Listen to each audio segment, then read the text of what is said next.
किसी भी ट्रैक को स्टार्ट करने से पहले बेसिक प्लानिंग होना बहुत ज़रूरी है। तो हम भी प्लान करते हैं, जैसे कि आइटनरी क्या होगी, स्टे कहाँ करना है, ट्रांसपोर्टेशन कैसा होगा। प्लान काफ़ी सिंपल था। दिल्ली से बस ली और सीधा ऋषिकेश पहुंच गए। थकान भी थी, लेकिन एक्साइटमेंट उससे कहीं ज़्यादा थी, क्योंकि ये एक सिर्फ ट्रिप नहीं, एडवेंचर स्टार्ट होने वाला था।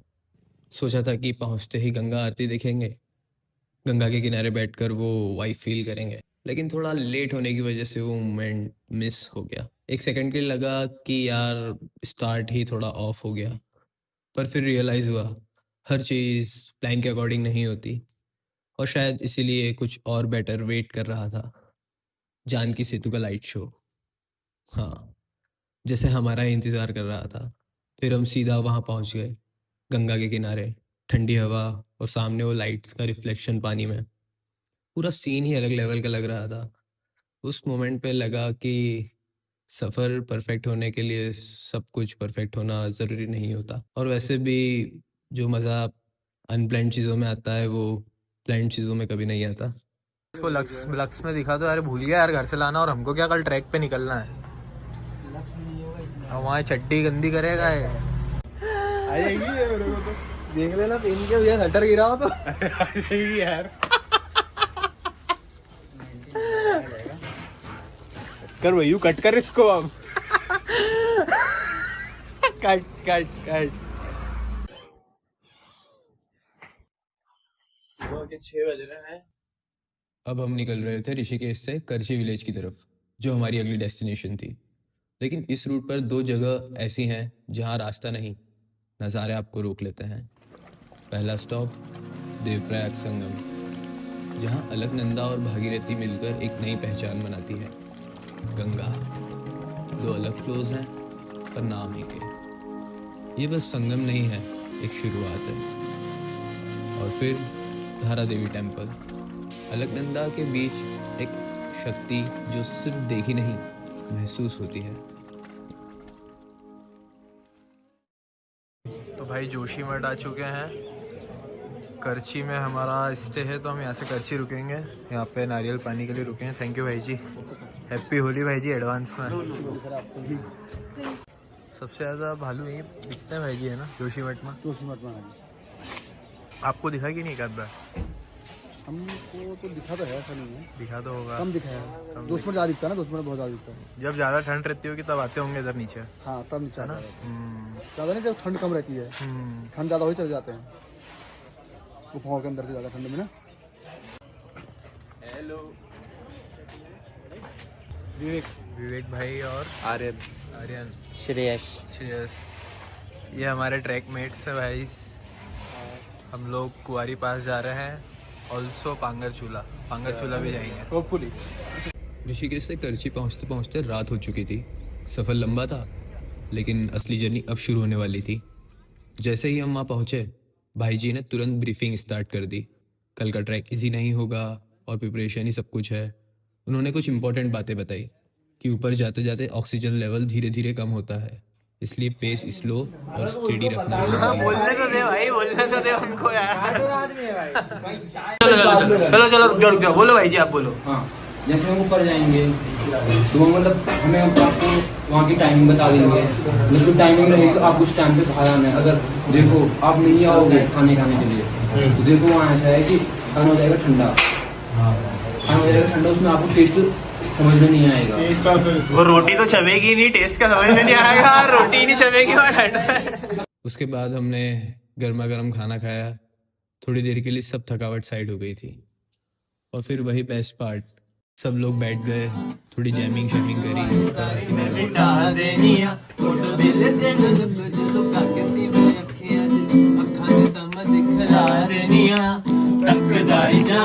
जिन्ना तेनू चाहवा। तो गाइस गुड मॉर्निंग फ्रॉम करची। सामने सनराइज हो रहा है। लगभग 1200 किलोमीटर का सफ़र करके करची तक पहुंचने के बाद आज सुबह सब कुछ थोड़ा अलग फील हो रहा था। एक दिन यहाँ रुककर फ्रेश होके रेडी होते ही बस एक ही चीज़ दिमाग में थी, अब फाइनली निकलना है उस सफ़र पर जिसके लिए इतनी दूर आया था। ना कोई जल्दी, ना कोई रश, बस एक एक्साइटमेंट थी अंदर जो हर कदम के साथ और बढ़ने वाली थी। और फिर हम निकल पड़ते हैं। ये भाई हमारे साथ में गिटार लेके चल रहे हैं ऊपर, मस्त जैमिंग सेशन होने वाले हैं ऊपर।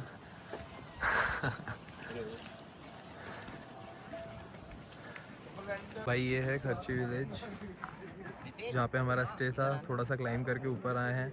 यहाँ पे रेंटल शॉप है, अगर किसी को भी वॉमी या फिर हेड टॉर्च कुछ भी चाहिए हो तो ये रेंटल शॉप है, यहाँ से आप कुछ भी रेंट पे ले सकते हो। बाकी ये खर्ची विलेज बहुत खूबसूरत लग रहा है यहाँ से तो। ये हमारे ट्रैक मेट्स हैं और ट्रैक स्टार्ट हो चुका है। यहाँ से रोड को अब हम छोड़ के पर्वतों की तरफ बढ़ रहे हैं। भाई यहाँ से हमने हमारा ट्रैक स्टार्ट करा था खर्ची विलेज से, और हम आ गए हैं एकदम खड़ी चढ़ाई करते हुए। और अभी और एकदम खड़ी चढ़ाई है यहाँ से। वो रहे हमारे ट्रैक मेट्स, काफ़ी ऊपर चले गए हैं वो। एकदम खड़ी चढ़ाई है ये भी। कैसा लगा भाई अभी तक का पैच? ठीक है, मतलब मेरा थोड़ा बैग भारी है इसलिए मेरे को ज़्यादा दिक्कत हो रही है, बाकी तो सही है। एकदम खड़ी चढ़ाई भी कर रहे हैं ना यार अपन। कुछ घंटों की हाइक के बाद हम पहुंचते हैं अखरोट गिटा बेस कैंप। थकान थी, व्यूज़ भी कमाल के थे, लेकिन ये हमारा स्टॉप नहीं था। यह बस एक छोटा सा ब्रेक था, क्योंकि रुकना हमें खुलारा बेस कैंप पर था, जहां हमारा स्टे ऑलरेडी प्लान था। इसलिए ज़्यादा देर रुकने का सवाल ही नहीं था। एक नज़र आसपास डाली और फिर से कदम बढ़ गए सीधा उस जगह की तरफ जहां आज का दिन ख़त्म होना था। भाई जी कुछ सबको, हमारे टीममेट्स को कुछ खाने का दे रहे हैं, ट्रैकमेट्स को। सॉरी मैं भी थक गया हूँ यार गाइस। ये क्या बट रहा है भाई जी? ये क्या बट रहा है? मेरे को भी दो यार। Hi guys. Khulara base camp से लगभग 2 किलोमीटर पहले ही बर्फ़ दिखना शुरू हो गई थी, और उसी के साथ एक्साइटमेंट भी एक लेवल और बढ़ गई थी। जैसे जैसे हम आगे बढ़ रहे थे, रास्ते और भी खूबसूरत हो रहे थे।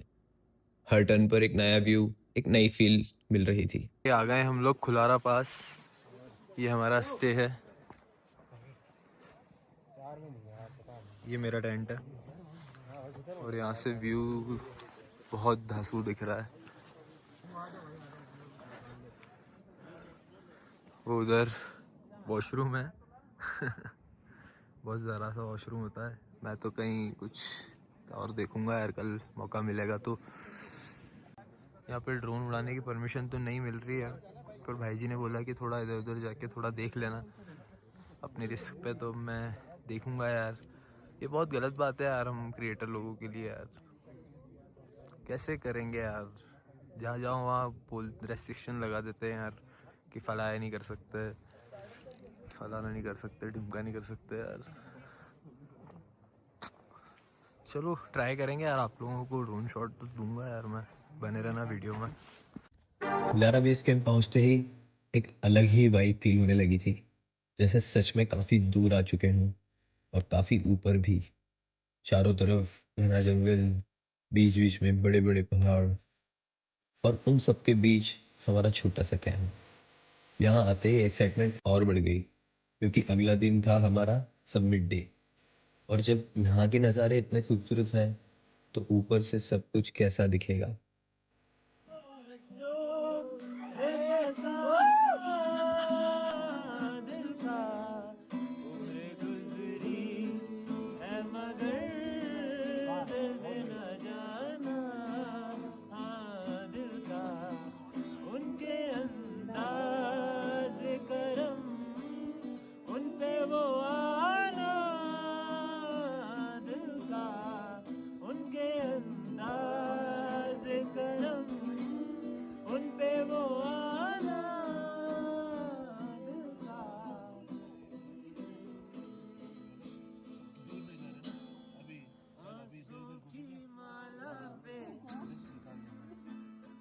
सनसेट एंजॉय करने के बाद सब अपने अपने टेंट्स में जाकर सो जाते हैं। सुबह जैसे ही उठते हैं, ठंड अपनी पीक पर होती है और सब सीधा ब्रेकफास्ट के लिए लाइन में लग जाते हैं, क्योंकि यहाँ खाना ज़्यादा देर गर्म नहीं रहता। ब्रेकफास्ट के बाद एक छोटी सी चीज़ जो इस ट्रैक को और रियल बना देती है। हर कोई अपनी प्लेट्स खुद क्लीन कर रहा था। सिंपल है, लेकिन वही असली हाइकिंग कल्चर भी है। धुल गए भाई और प्लेट। ऑनेस्टली करना भी चाहिए। और फिर वो मोमेंट आ ही जाता है जब हम लोग अपनी डेस्टिनेशन की तरफ निकल जाते हैं, कुंवारी पास।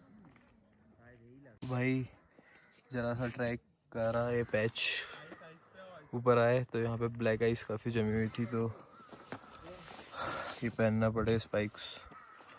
अब आगे का ट्रैक अब स्पाइक्स के साथ होगा।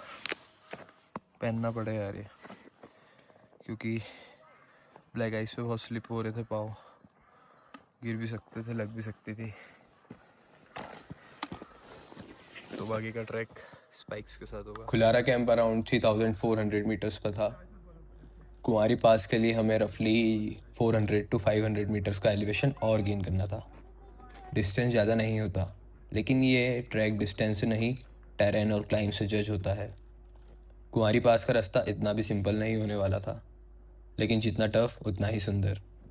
कुछ जगह ट्रेल इतना नैरो हो जाता है कि अगर गलती से भी फुट स्लिप हो जाए तो सीधा काफ़ी नीचे तक फॉल हो सकता है। इसलिए हाथ में ट्रैकिंग स्टिक होना मस्ट है, बैलेंस और ग्रिप के लिए। इस पार्ट को मैं थोड़ा टफ इसलिए कहूँगा क्योंकि जब भी आप किसी माउंटेन के क्लोज आते हो तो एलिवेशन बहुत रैपिडली गेन होता है और स्टार्ट होती है एक स्टीप एसेंट, मतलब लगातार खड़ी चढ़ाई जो बॉडी और स्टेमिना दोनों को टेस्ट करती है। यहाँ सबसे इम्पॉर्टेंट होता है slow and steady pace, controlled breathing and regular hydration, क्योंकि एल्टीट्यूड पे ऑक्सीजन लेवल कम होता है और जल्दी फैटिक फील होती है। अर्ली स्टार्ट करना भी ज़रूरी होता है ताकि आप चेंजिंग माउंटेन वेदर से पहले सेफली पास रीच कर सको। और जैसे जैसे आप स्टेप आगे बढ़ाते हैं वैसे वैसे आप रियलाइज़ करते हो ये सिर्फ एक ट्रैक नहीं, एक रियल माउंटेन एक्सपीरियंस में कन्वर्ट हो चुका है। और फिर वो मोमेंट आया, कुंवारी पास समिट, जहाँ खड़े होकर ऐसा लगता है जैसे पूरा उत्तराखंड तुम्हारे सामने खड़ा हो, जहाँ से सारे पीक्स बिल्कुल पास में दिख रहे थे। यहाँ तक पहुँचना सिर्फ फिजिकल जर्नी नहीं थी, ये एक मेंटल टेस्ट था, पेशेंस का, फियर का और कंसिस्टेंसी का। और सच कहूँ, समिट पे पहुँचने के बाद थकान फील नहीं होती, सिर्फ एक अजीब सा सुकून होता है। इसलिए लोग पहाड़ों में बार बार आते हैं, क्योंकि यहाँ सिर्फ व्यूज़ नहीं मिलते, यहाँ तुम खुद से मिलते हो। तो ये था कुंवारी पास का सफ़र। अगर वीडियो आपको पसंद आई हो तो प्लीज़ लाइक, शेयर और सब्सक्राइब ज़रूर करना। मिलते हैं 1 2 3